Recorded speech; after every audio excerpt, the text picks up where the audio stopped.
Who do you serve? Yeah.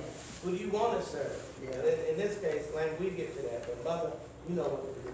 And you. You know, before I get to the focus, when I read this lesson, God blesses Jacob and his family.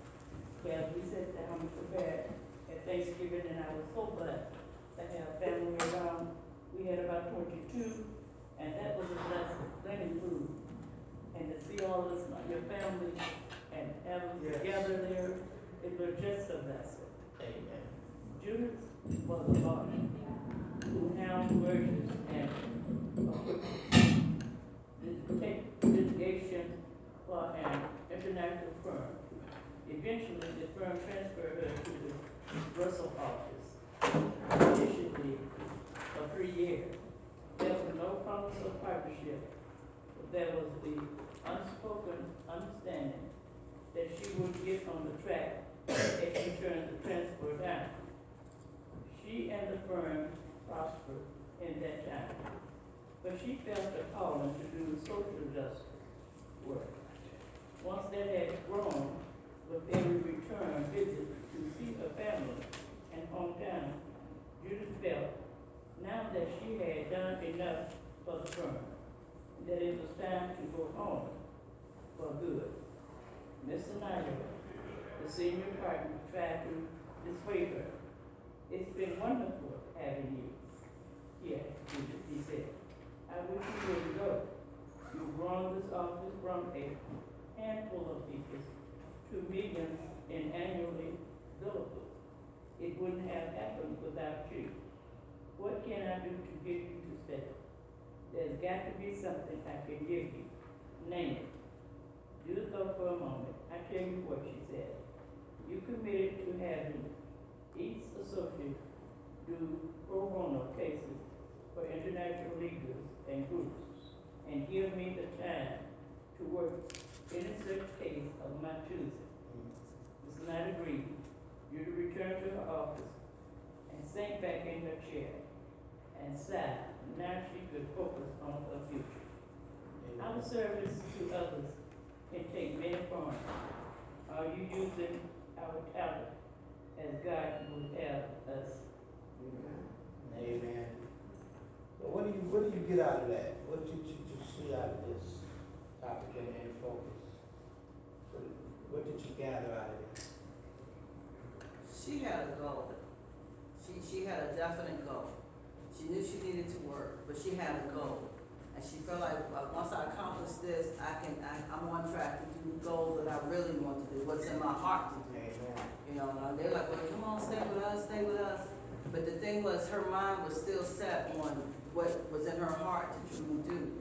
You know, because that company could have said, no, we ain't going to do that. She would have been, okay, fine, and she would have went on.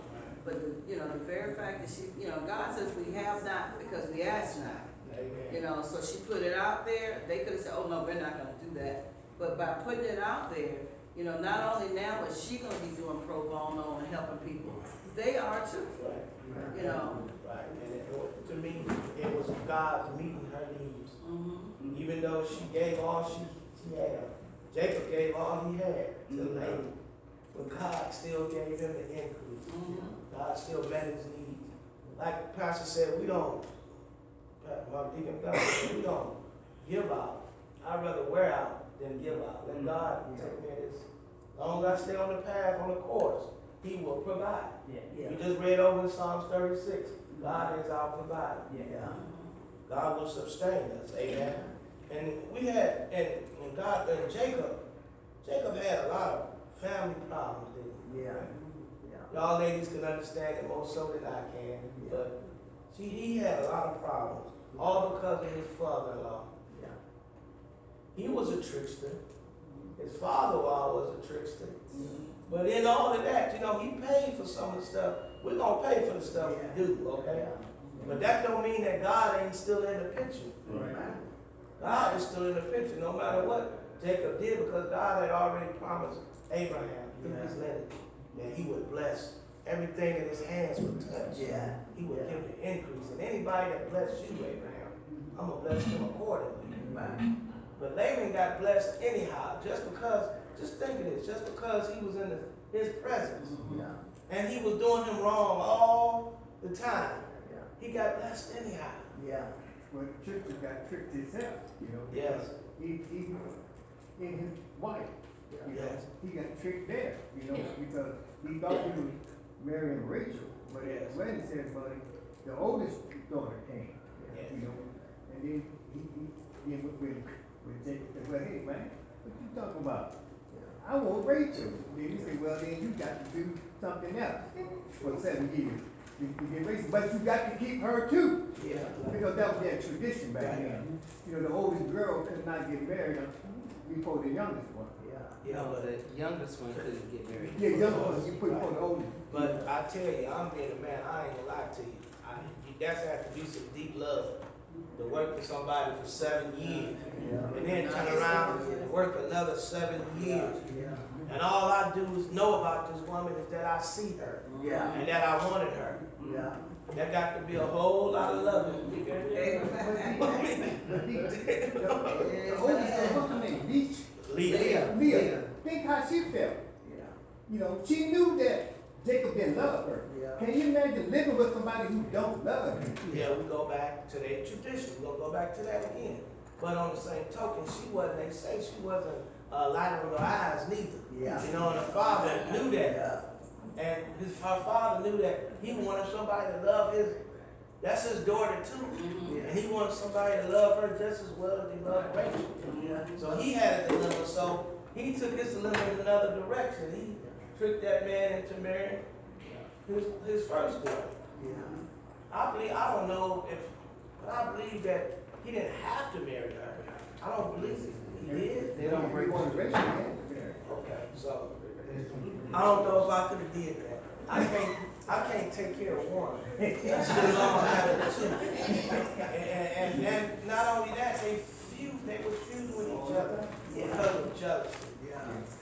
Y'all know, ladies, y'all understand jealousy more so than I do. So what is not wrong, but this what this lesson was about. We're gonna read it and read the scriptures and then we'll come from there. Brother Jackson, could you do 22 and 23? Okay.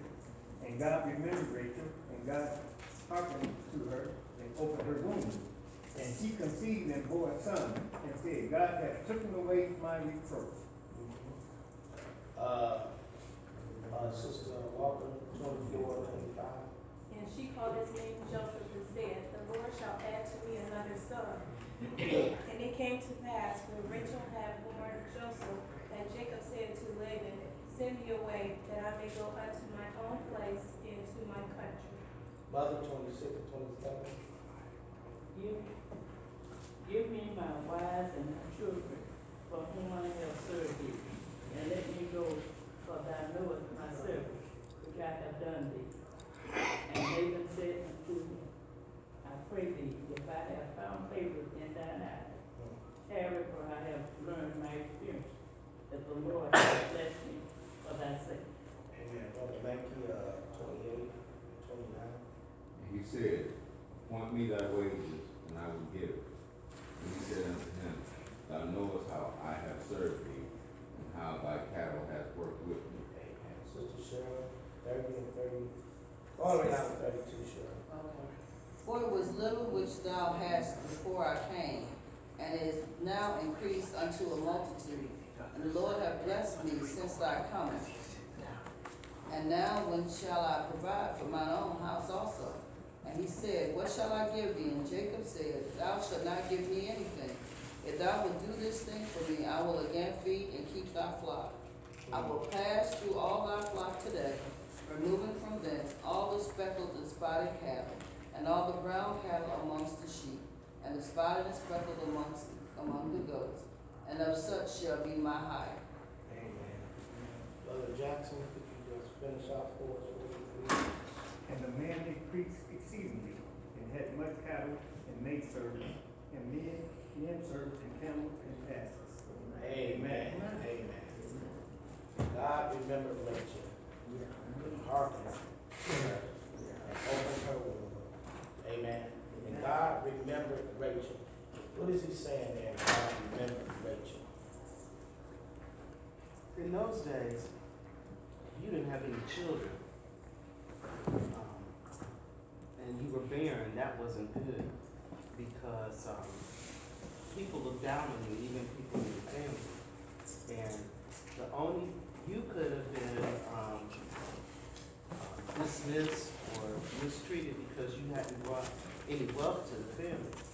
And so her only protection would have been her brothers, because other people, excuse me, around her would look down on her, just like Sarah.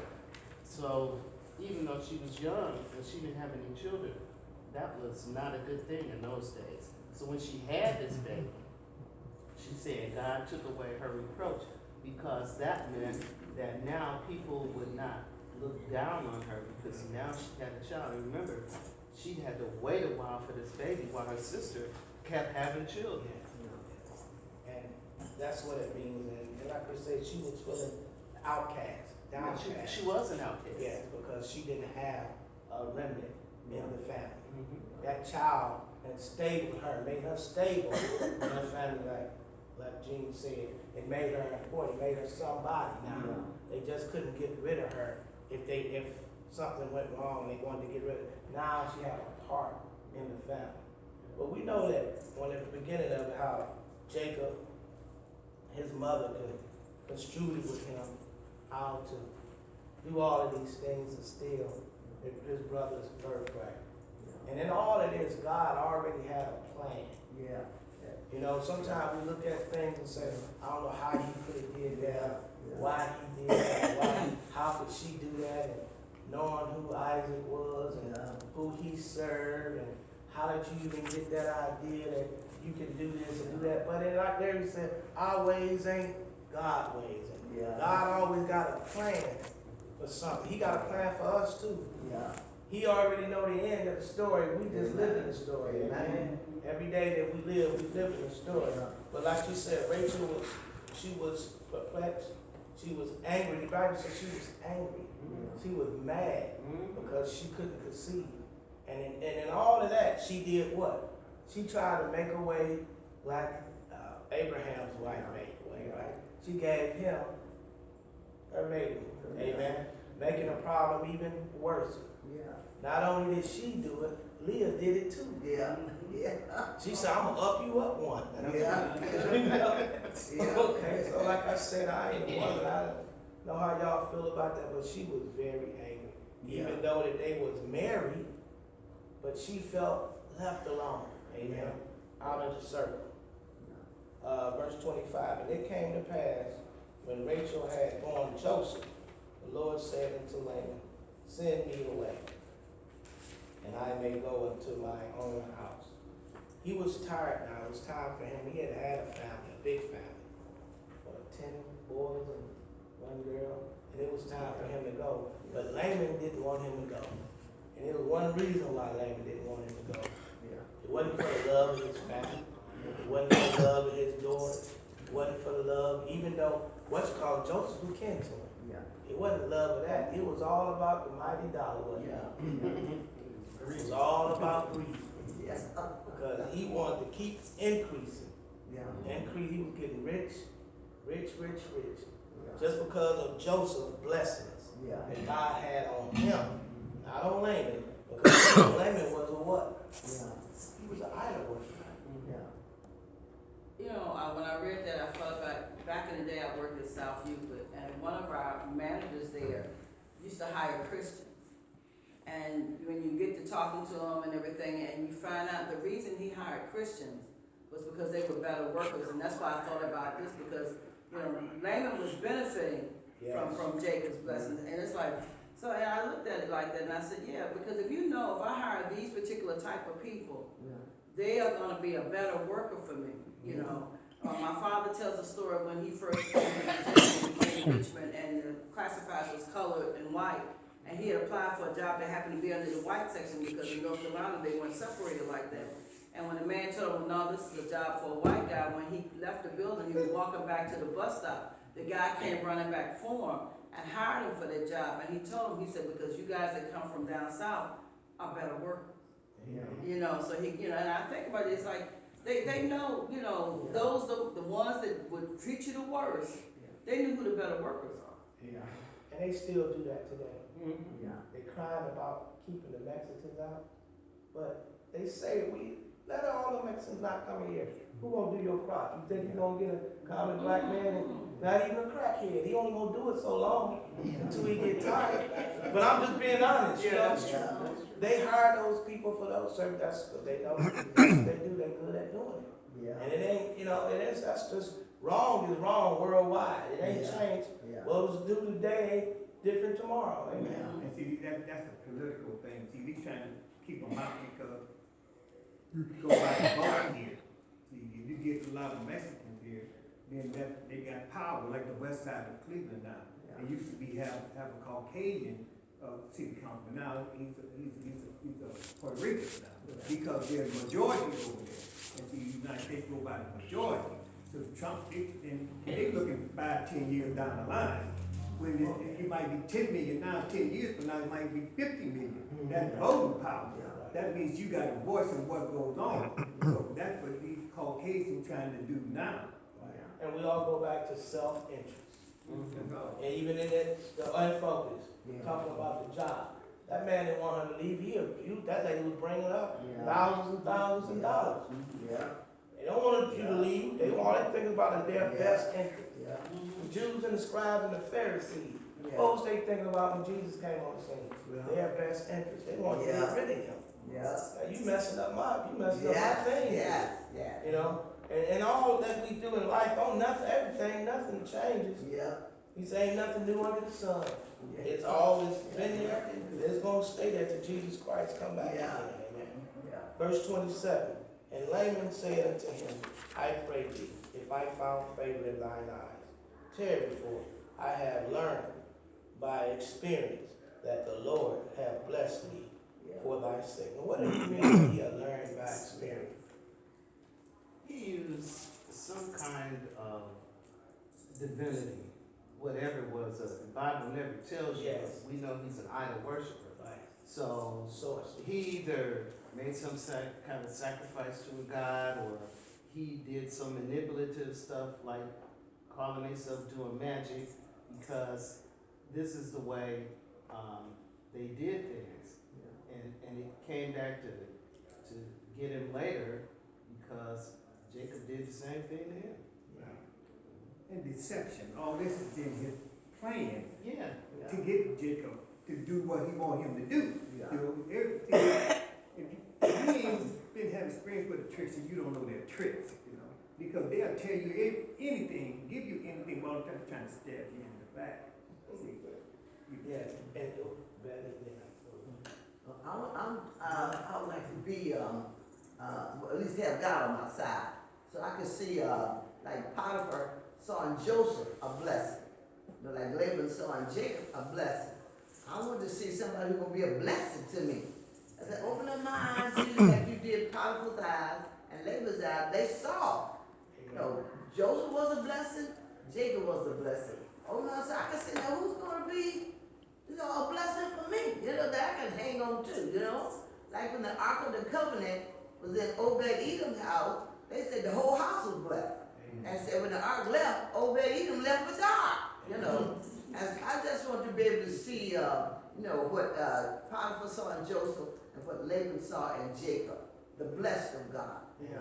Now, what you saying is right, and I'm gonna get back and touch on this twofold. Even though he used sorcery, he come to realize, because he told him, he knew where his blessing was coming from. Yeah, He knew it, but he didn't want to accept his God. yeah. He wanted to hold on to his idol worship and his whatever he was doing.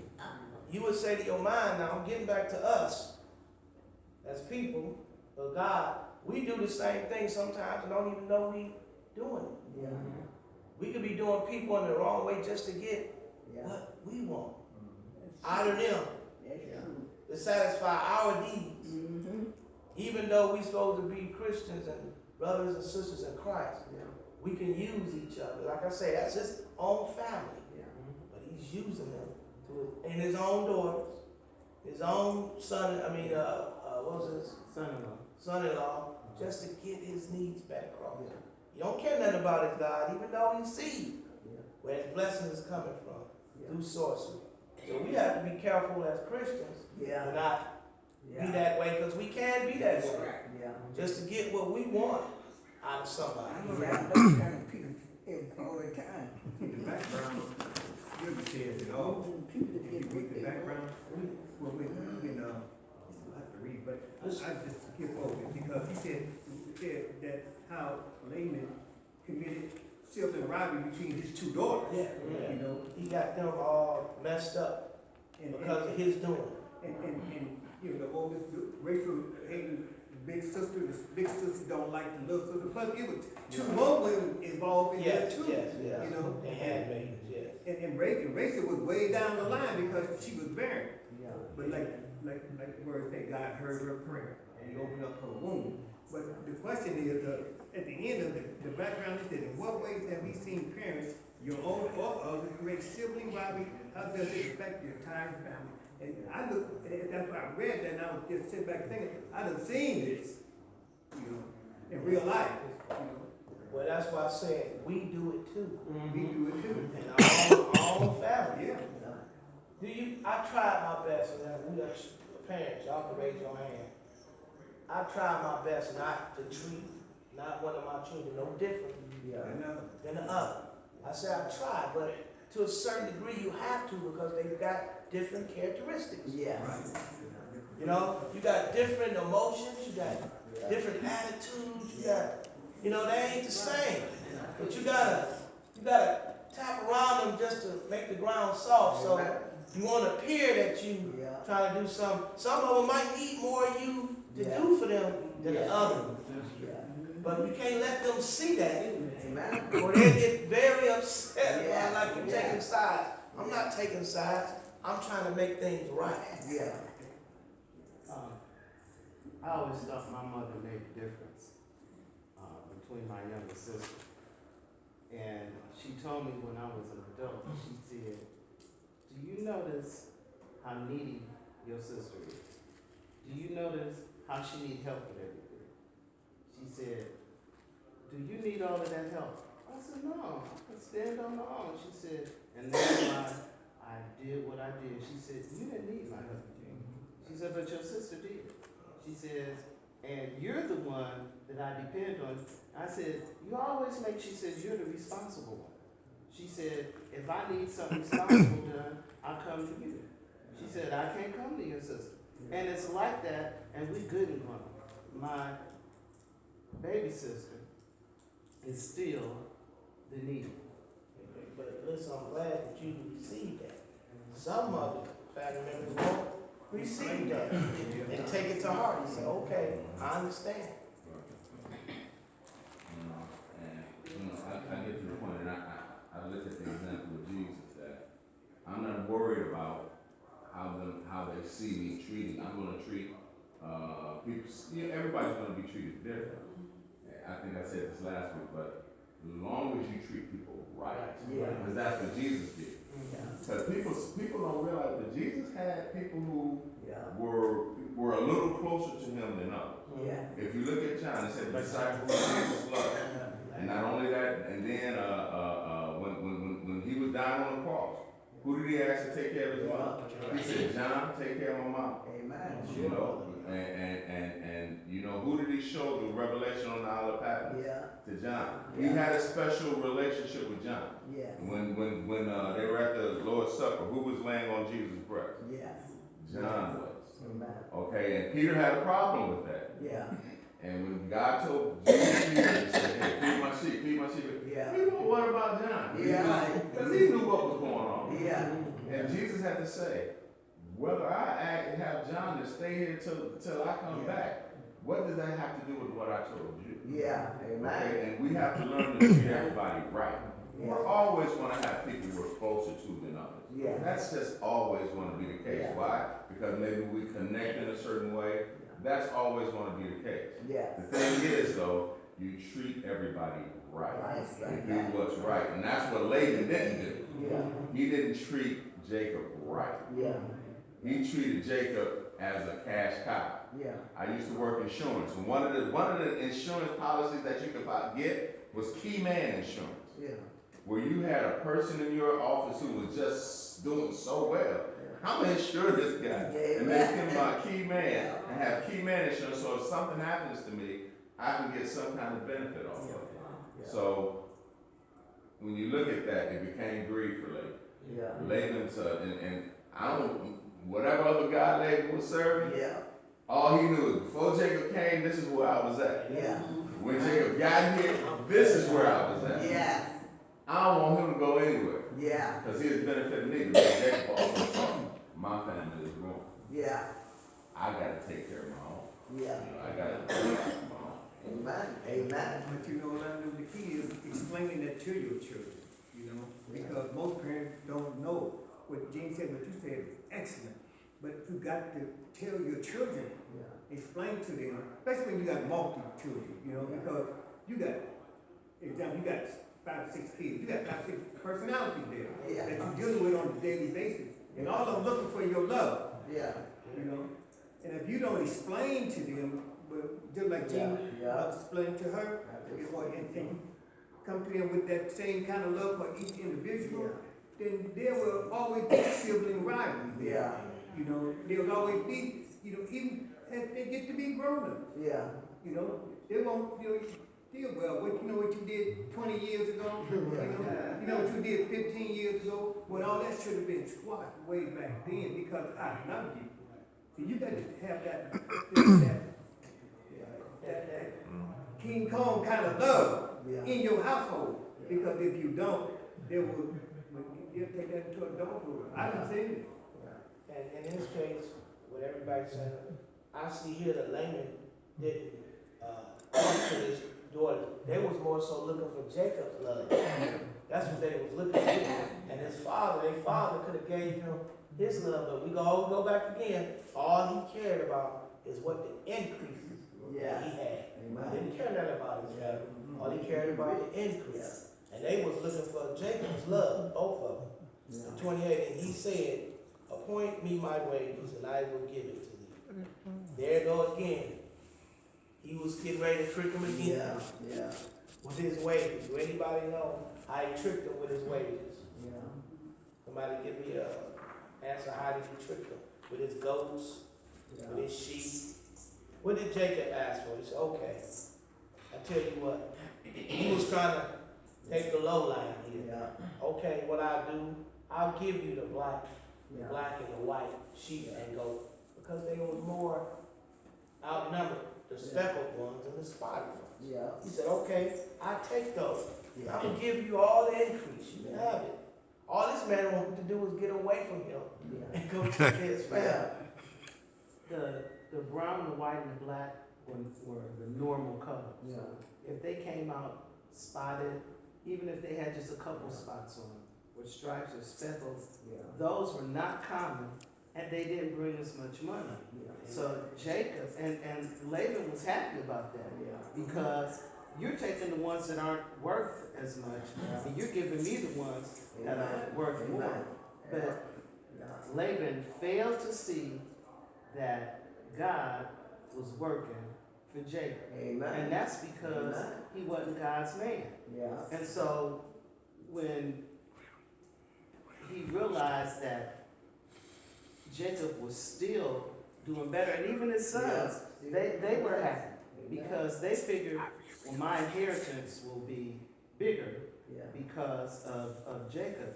Nobody looked at, and he realized that Jacob's God was blessing him, but he still didn't want to deal with that. And that's a hard road to take when you realize that God is in the blessing business, and he's blessing, and you still don't want to deal with it. You know, Laban has some issues. And like I said, I try to always, we are this, the Bible. We ain't no different than these people. That's right. We are Abraham, Isaac. We the same. Our attitudes the same. We ain't no different. To this day, in this day of time, we still see that going on in this day of time, right? We still got those same personalities, those same attitudes. We can see God blessing somebody. And I'm telling you the truth. Christians get mad because God blessing somebody else. And how did he get that blessing? Did you see what he did 2 weeks ago. I know him. I know what he used to do. How God gonna bless him. Yeah, Jacob was a trickster, man. We all got flaws. yeah, But God all got a blessing and Yeah. anointing for everybody. yeah, You just have to be in place and time to get what God got for you. yeah. And don't be jealous about how they say hating. Don't be hating on me. Amen. Because what God done to me. Yeah. Right. And you know, Deacon, as I was reading, I said, how can I bring this up to 2018? And I was sitting back down thinking, I was saying, you know, you got to teach your children about love, joy, peace, and happiness, Yeah. you know, within a family. Because this message about Jacob and Laban in Genesis, it's about nowadays. Ain't no new under the sun. This, like I told you. this is what how you raise your family. You don't raise your family like this. You don't create this kind of round in Pick between one one against kid and another. another. Yeah. You're supposed to love everybody as Yeah. God loves us. Yes. Yes. And some, it's true too. Some parents use their children for their advantage. Yeah, yeah, Same thing Landon was doing here, yeah. using his children for his advantage. I go with it in sports, more so guys that play sports. You can see it in sports with my coach. I used to see it in coaching. They'll pick that guy for something they didn't do Yeah. in their life. Yeah, They want him to be who they wanted to be. yeah, And they'll make him go through the hell to get to where they wanted him to be. yeah, And he might not even want to be that. yeah, He yeah, might want to be something else. yeah, But I'm going to put you on this pedestal. I'm going to put you here for my glory. yeah, I'll give y'all a good example. LeVar Yeah. Ball. yeah. They daddy. It's crazy. If y'all ever watch it, y'all ain't gonna, but y'all men know what I'm talking about. He want all the glory to shine through his son. Yeah. But it shouldn't be that way, but he portrayed himself to be Yeah. that way. And like I say, as parents, if we don't be careful, we can do the same thing. Yes.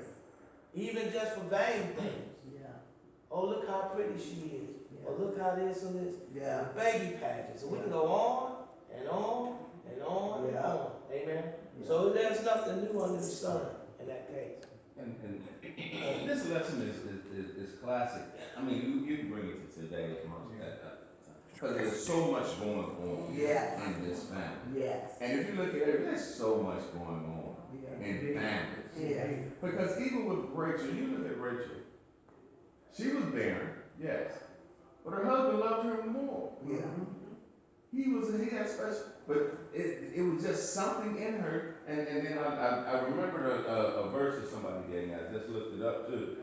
And this has something to do, because sometimes our problems overwhelm any of the good things that God has done for us. Yeah. Our problem, we look at that and that becomes the biggest thing in our life. I'm doing all this. God